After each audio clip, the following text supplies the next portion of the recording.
breakfast ready. So am I. Junior? Coming up, Mother. Betty Jane? Oh, Betty Jane. I can't find my yellow garter. Well, you look for it after breakfast, honey. Everything's getting cold. Junior, you might use your comb and brush. Ah, gee, do I drink this orange juice?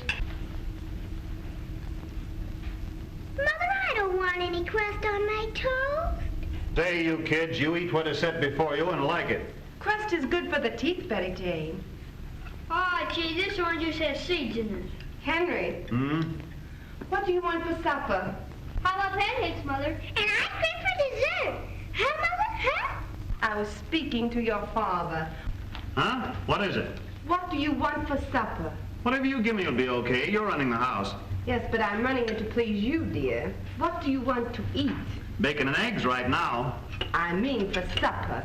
Darn if I know. It's up to you. I don't care what you have. Oh, yes, you do. If it's something you don't like, you'll have plenty to say tonight. Gee whiz, Clara, why do you bother me about what to have for supper?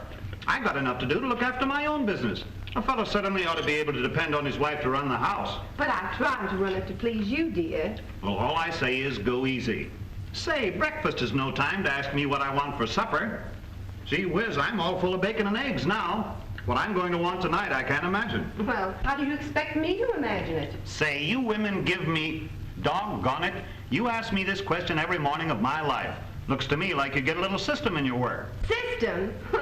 Do you realize how much time I spend every morning planning meals and figuring out what to give you for supper?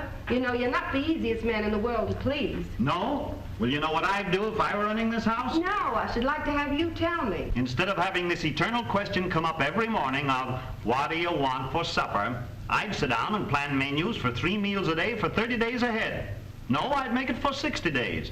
And as regularly as those days rolled around, we'd have plenty of variation and good food to eat, and I wouldn't have to be bothered every morning trying to think what to purchase for supper.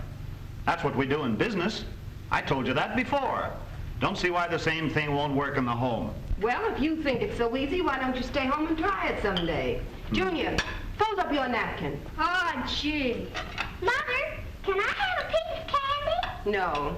Any little girl that won't eat the crust on her toast can't have any candy. I'll eat it, Mother. Then can I go out to play? Yes, go ahead. Well, goodbye, dear. I'll be seeing you tonight. Goodbye, dear.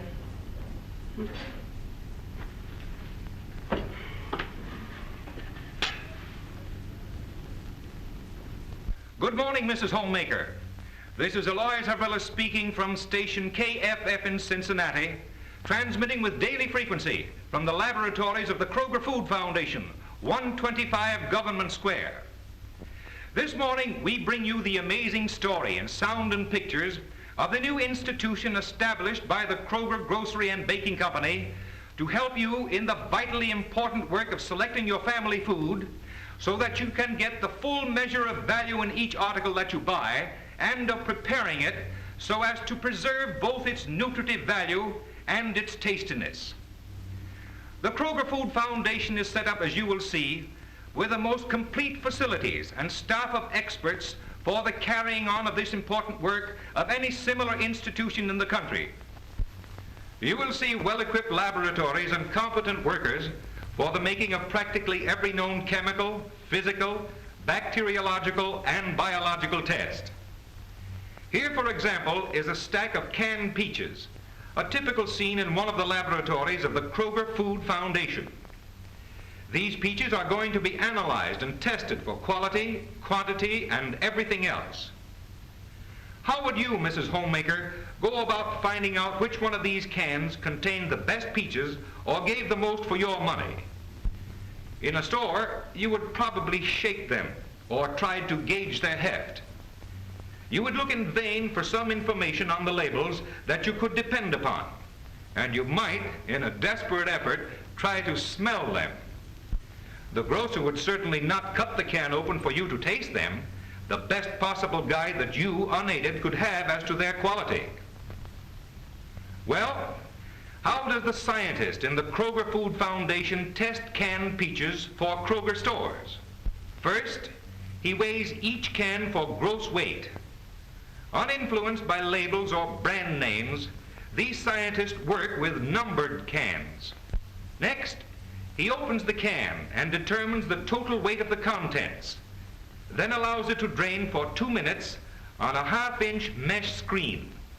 He weighs the fruit residue and checks the solid contents to ensure that the declared net weight is correct.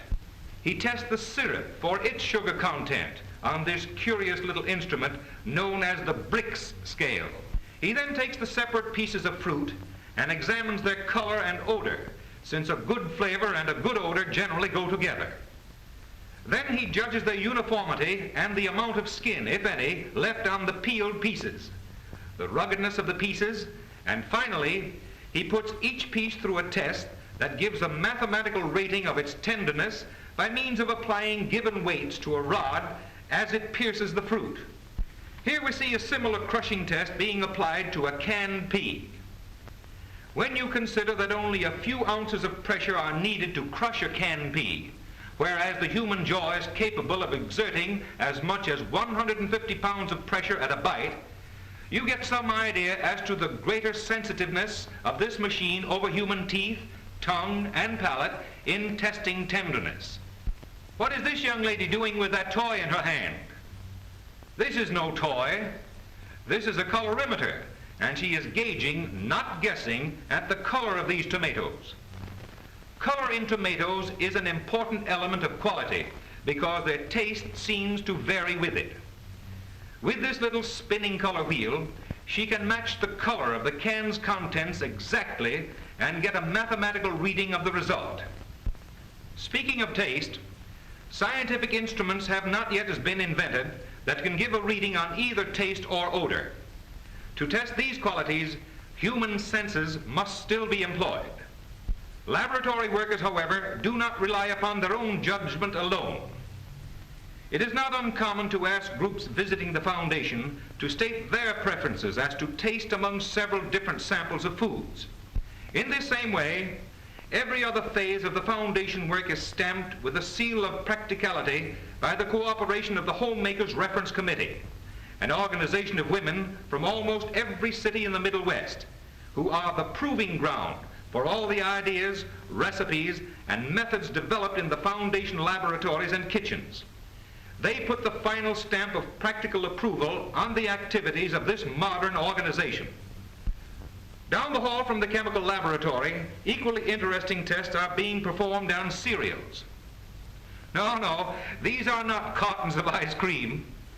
They contain samples of flour, the kind from which the staff of life is made. The laboratory scientist is interested in the chemical makeup of the contents, so he can tell whether it will make Kroger quality bread. He puts them through a whole series of tests, but the most interesting of all is how he determines the protein content of the flour. It has to be digested, and this is the stomach he uses for that purpose. How would you like to have a tummy like this, consisting of a lot of glass flasks heated electrically to break down the proteins? Note how the noxious gases are carried out of the room. Over on the other side of the machine, the chemical processes on the digested flour are completed and an exact index of the protein content of each specimen is obtained.